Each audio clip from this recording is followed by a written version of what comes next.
So as we get into Night of the Owls, because Court of the Owls was so long ago, and because DC has released information on the organization since my last video, what I want to do here is create this sort of backstory with the information we're given in order to get you all up to snuff and provide you with a solid understanding of what's going on.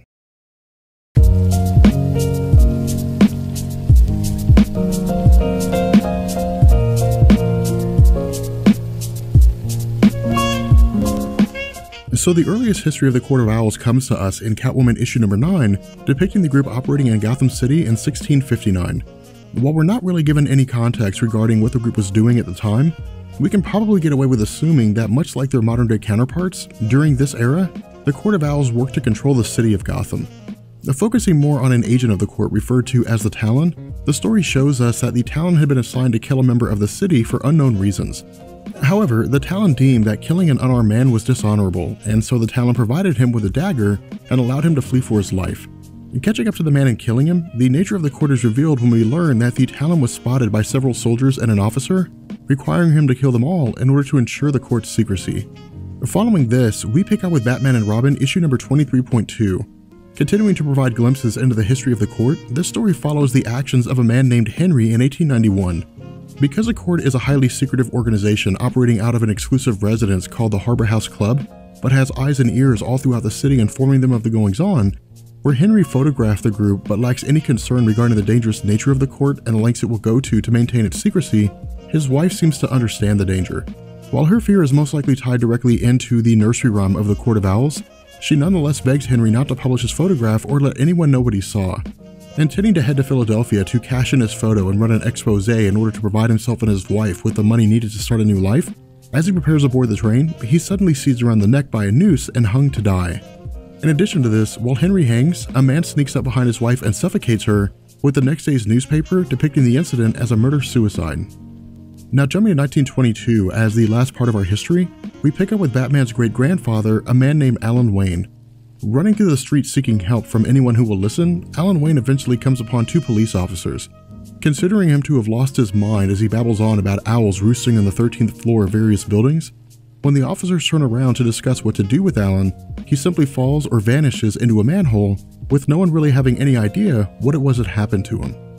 Now transitioning to the Talon, this story is actually far more straightforward. What Scott Snyder and Greg Capullo do here is retcon a bit of Dick Grayson's history. Where initially Dick Grayson was the son of acrobats from Haley's circus who were killed by a mobster, in Court of Owls, Snyder and Capullo established that Haley's family line had been running the circus for generations and operated as an arm of the Court of the Owls. As is explained, every 10 years the circus would present their most talented children to the Court of Owls, who in turn would select one child to become a Talon. From here, one of the teeth would receive a filling composed of electrum, which was a metal made of copper and silver. As a part of the child's tooth, the electrum would basically seep into the body and become a part of their DNA, and so by the time they became an adult and died, whether from natural causes or something else, the court would be able to use the metal to effectively bring them back to life. As a being with peak physical training with the effects of electrum allowing them to heal, the Talon serves as the perfect assassin, and using some kind of freezing system, the Talon could quite literally be put on ice until their services are needed, after which they're frozen again. Now in terms of Bruce Wayne, as a child he was well versed in the history of the Court of Owls. While he had acknowledged the possibility that the court existed, his father Thomas Wayne considered it to be nonsense. After spotting an owl roosting in the attic with a pile of bones underneath several days before his parents died, Bruce considered this to be part of the nursery pertaining to heeding the warning of the signs. And so following the death of his parents, Bruce considered the owl to have been a warning from the Court of Owls themselves and believed they were responsible for his parents' deaths. Following this, he launched an investigation into the Court of Owls, following every lead he could come across. Now what's really interesting about this is that where Bruce's investigations led him to discover that there were multiple signs in the city indicating the presence of the Court of Owls, his search eventually led him to Harbor House, the same place revealed to have been the base of operations for the court in 1891.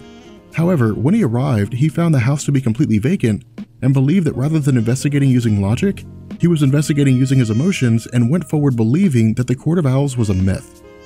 Now picking up with the Court of Owls story proper, in my videos we had discussed that with Bruce Wayne hosting a gala announcing his intention to transform Gotham into an ideal city by pouring money into the poor neighborhoods, his actions drew both the attention of the Court of Owls and a man named Lincoln March.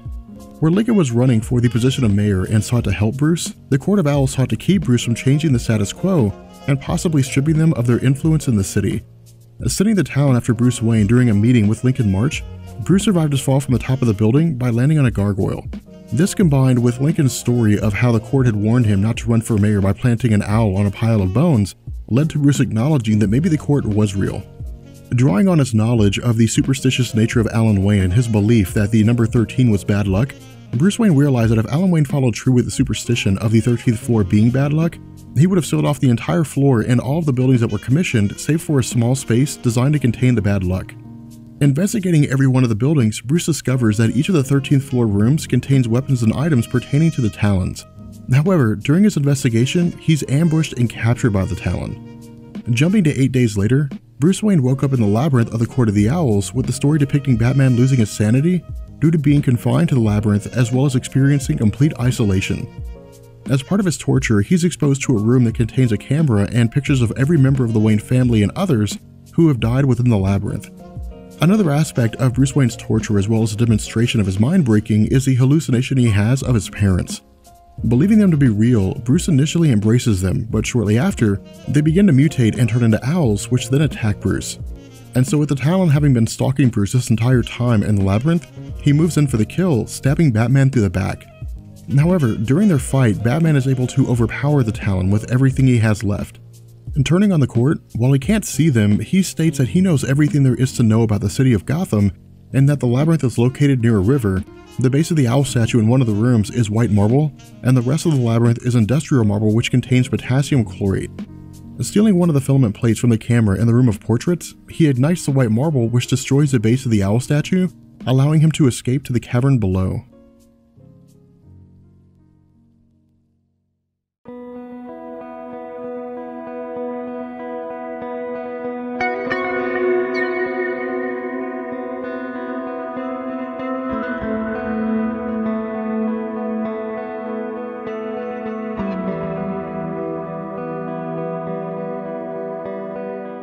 So picking up with Night of the Owls, we join Bruce Wayne following his escape from the labyrinth of the Court of the Owls and his return to Wayne Manor. Due to the fact that his torture involves spending days in constant light, after returning to Wayne Manor, Bruce kept himself in almost complete darkness.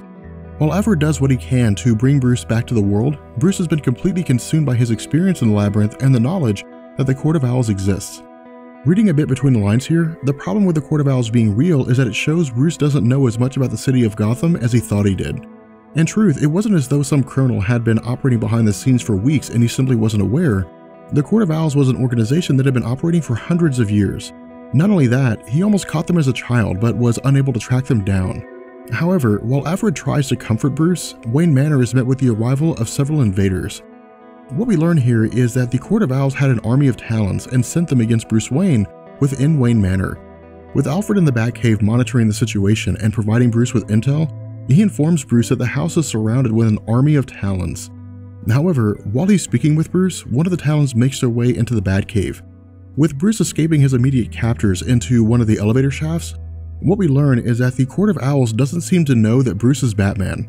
When he arrives in the Batcave to confront the Talon that had tried to capture Alfred, the Talon makes a reference to the fact that Bruce Wayne has secrets.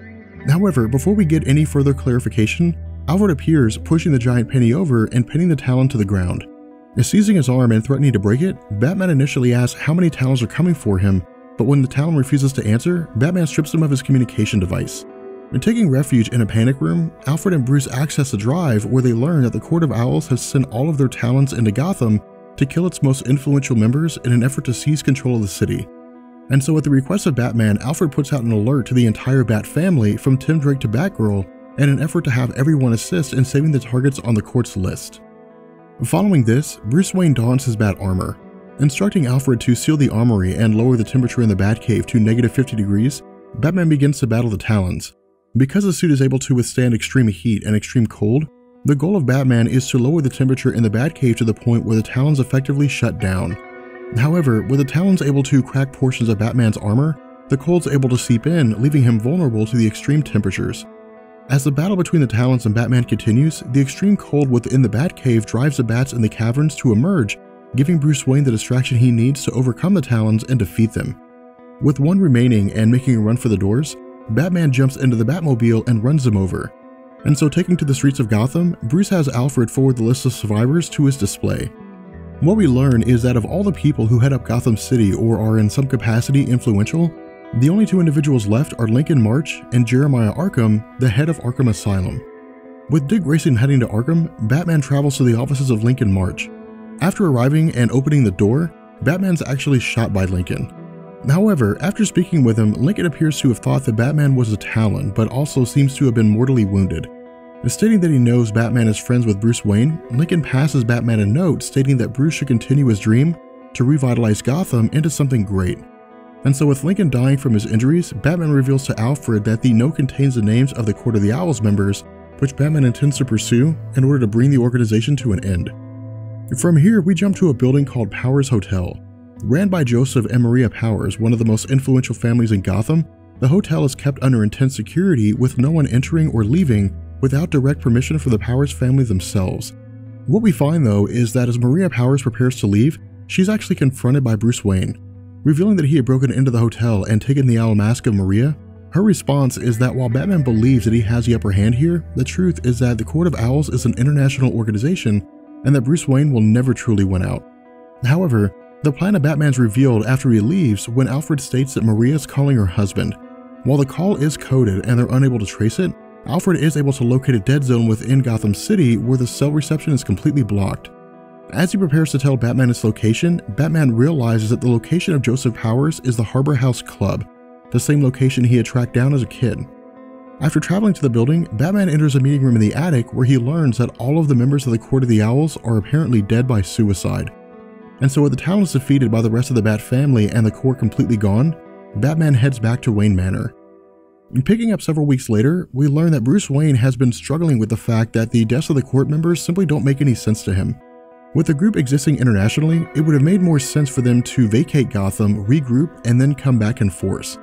In addition to this, someone has apparently been siphoning money from all of their accounts following their deaths, leading Bruce Wayne to believe that even if the court members had their own agenda, someone was simply pulling the strings.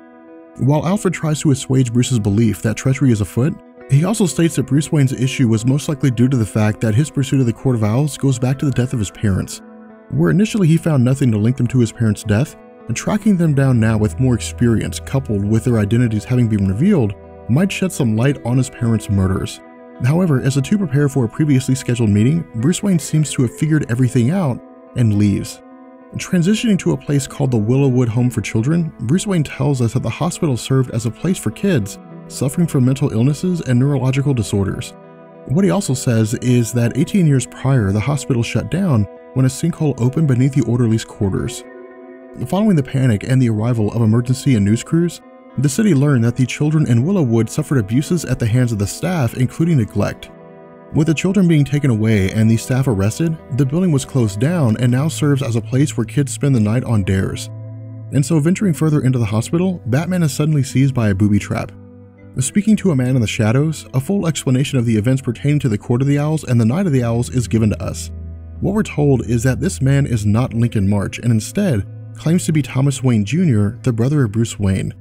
As is explained, when Bruce Wayne and Thomas Wayne Jr. previously met at Wayne Manor in the front of the portrait of Bruce Wayne's parents, Thomas had told Bruce a story about how his parents had died in a car crash, and in the debris was a pin in the form of a misshapen heart that belonged to his mother and was kept in her memory. But when Bruce Wayne was at Wayne Manor speaking with Alfred while looking at the portrait of his mother, he realized that when Lincoln was telling him about the accident, he stole the idea of the heart-shaped pin and included it into his story. Providing more backstory here in the midst of their battle across the city, what we're told is that when Bruce was 3 years old, Martha Wayne had been pregnant with Thomas, but was involved in a car crash. Going into labor early, Thomas Wayne Jr. was revealed to have suffered injuries while in the womb and was placed in Willowwood, which had been a premier children's hospital at the time, and was financed by Thomas Wayne Sr. and Martha Wayne. However, when they died, Willowwood was no longer being funded by the Waynes and became the property of the city, and all evidence that Thomas was their son went with them, leaving him an orphan. Following this, Thomas Wayne Jr. was taken in by the Court of Owls for the purpose of replacing Bruce Wayne. When the events of Infinite Crisis happened and Bruce Wayne was thrown into the past, the court had assumed that he died and made their move to introduce Thomas Wayne as Bruce's replacement in the city of Gotham. But when Bruce Wayne returned, the court's plans were basically foiled. Coming up with the identity of Lincoln March, Thomas Wayne Jr. was introduced as a distraction for Bruce Wayne while the court implemented their plans to seize control of Gotham by removing all of those in control. However, because Bruce was closing in on the truth and would have figured out who Thomas Wayne was eventually, the court had one of the Talons assassinate Thomas. Because he had previously consumed the serum that allows the Talons to come back to life, Thomas survived the assassination and in turn, poisoned the court following the emergency session called by Maria Powers after her encounter with Batman.